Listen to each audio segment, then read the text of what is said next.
Hi everyone, and welcome to this video on the narrative essay. I will try to keep it short and sweet, but I also want to make sure that you have enough information from this video to do well on your assignment. The first thing you're going to want to do is print off the instructions to the assignment. In there you will find the due dates, you will find what the instructions are, which essentially what you're going to be doing is talking about a significant event that has happened in your life that has been life-altering. Not something, minuscule like, say, somebody cutting you off on the way to school this morning, but something like maybe when you were at fault at a traffic accident and you learned not to text and drive or something like that. So, you'll want to print those off. It'll have your instructions. It'll have the rubric. It'll tell you what I'm looking for as I grade this essay, and we can go on from there. All right. So what I want you to do also before you proceed with this video is to open up the narrative slideshow. It's the personal narrative slideshow. Should be in your personal narrative folder. If it's not, you'll find it in the PowerPoint slideshows folder, but I'm pretty sure it's in the assignment folder as well.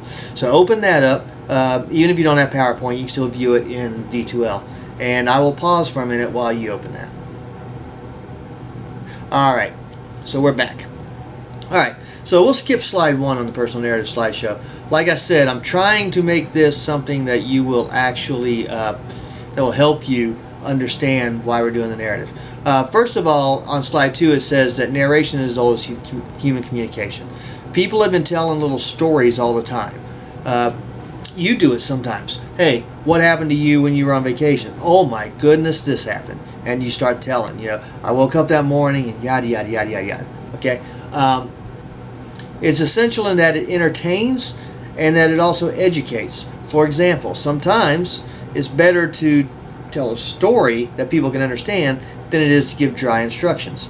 If anybody here is familiar with the New Testament, Jesus did that with parables. Jesus, how does God work? Let me tell you a story about, boom, and off he'd go telling the story. The parable of the talents, or the parable of the prodigal son, or the parable of the good Samaritan. The list goes on and on. So narration can have an educational meaning as well as having a very entertaining meaning. We as humans need entertainment. We need to escape. So storytelling is the way we do that. And a lot of times these days it's done through things like Netflix, Amazon Prime, HBO, whatever. Alright. So the narration, there are two common types. More often than not, you'll use the brief narrative where you'll blend a story into an essay. So you'll say, I can illustrate this point by telling you what happened. Boom. You tell what happened, then boom, you keep going with whatever it is the essay's about. But for the purposes of this assignment, you're going to do the extended narrative. This may be the only time in your college career you do an extended narrative. But it helps to be able to use narration as a way to help you to actually to help you make a point or help you illustrate a point. Because after all, if you've lived through the experience, then you can talk about that experience. Let's say you're a returning soldier from Iraq.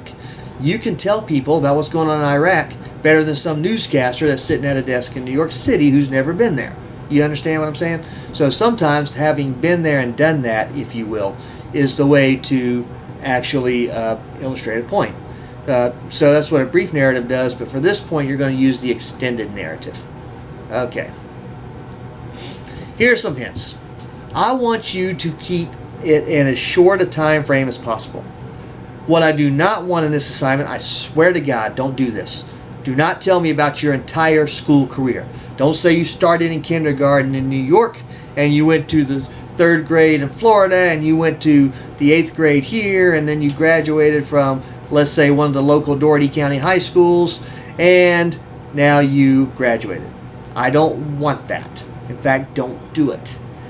Tell me about a moment that takes place in a single afternoon.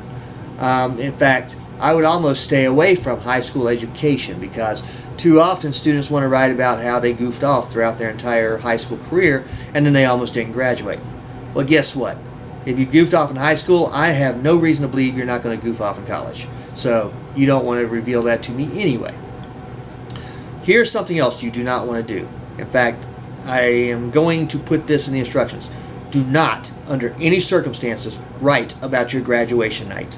I honestly don't care about your graduation night. because usually nothing happens on graduation night.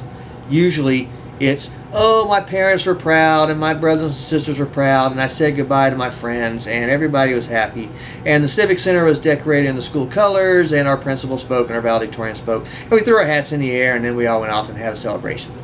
Yeah, I've read that story about 1,000 times. I don't need to read it again. So keep it in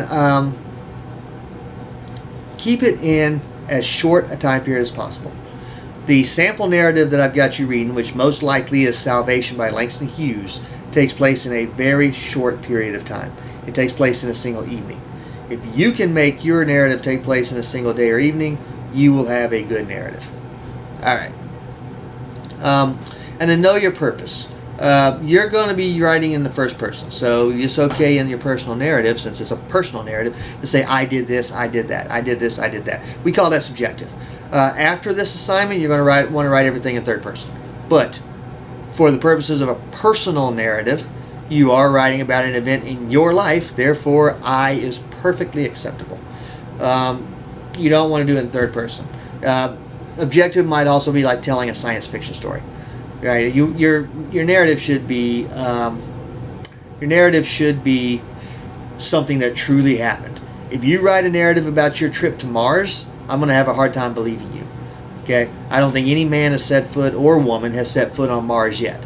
So, despite what you saw in the Matt Damon movie, don't write about the trip to Mars. Write about something that truly happened, and write about it in the first person.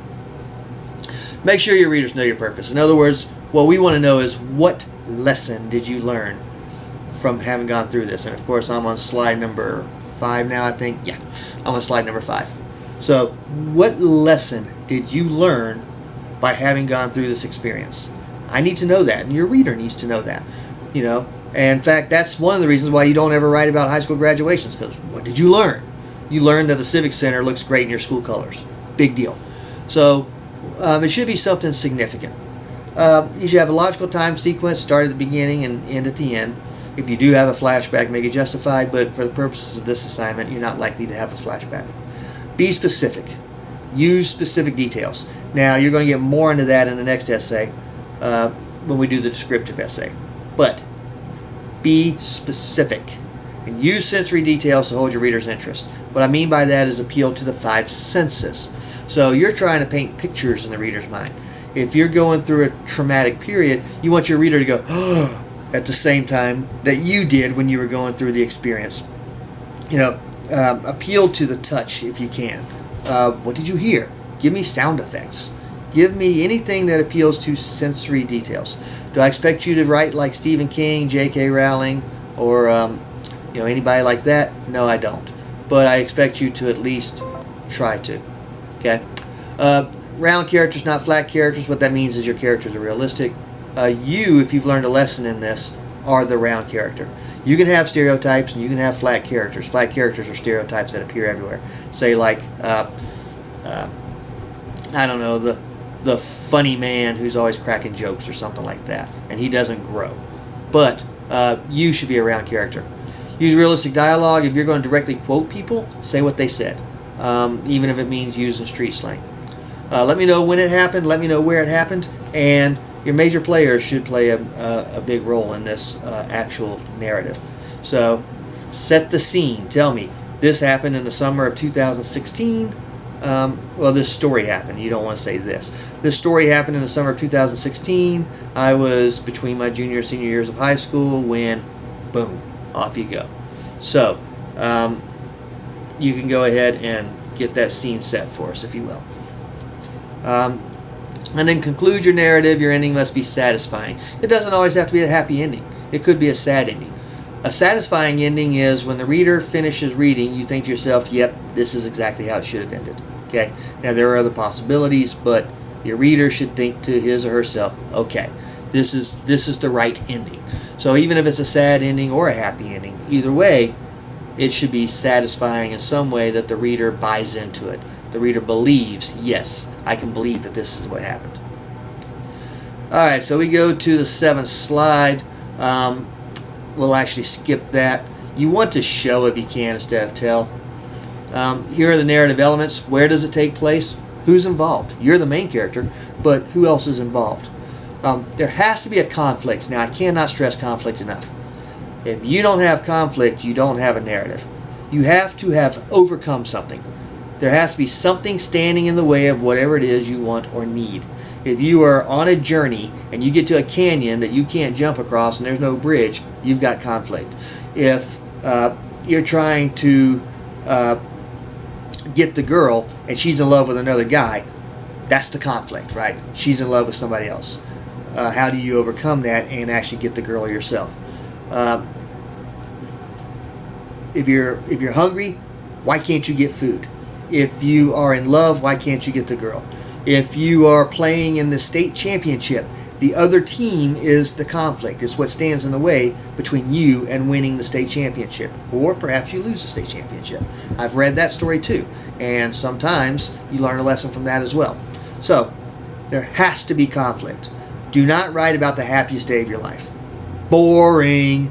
I need you to write about something that you actually had some conflict in and you learned a lesson from. And it doesn't have to be earth-shattering. It can be minor, but at the same time, you need to have some conflict. And then the point of view is first, second, or third person. We go to the conventional story arc. I'd like for you to follow this. What happens is you set the stage, and that on a normal day this would happen. Then you have what your slideshow here calls a conflict announced. This is also known as an inciting incident. This is when something interrupts the flow of your day. Something steps in to interrupt whatever it is that would be normal. So, boy meets girl. Boom. Now boy's falling in love with girl and boy needs to get girl. You've made it to the state title. Now you've got to compete against the defending state champions. Uh-oh. We've got a problem here because these guys have been there and done that and got the t-shirt. How do we overcome them? Perhaps, you're driving to work and boom, car accident. You're doing something and something sets your world on a different trajectory. That is that conflict announced. You have incremental developments. In other words, the tension increases. First this happened, then that happened, then the next thing happened. And as it happens, it gets harder and harder to achieve your goal. And it's somehow the tension increases until you get to the climax. The climax usually occurs somewhere close to the end, and it's the moment of do or die. It's the moment of truth, if you will.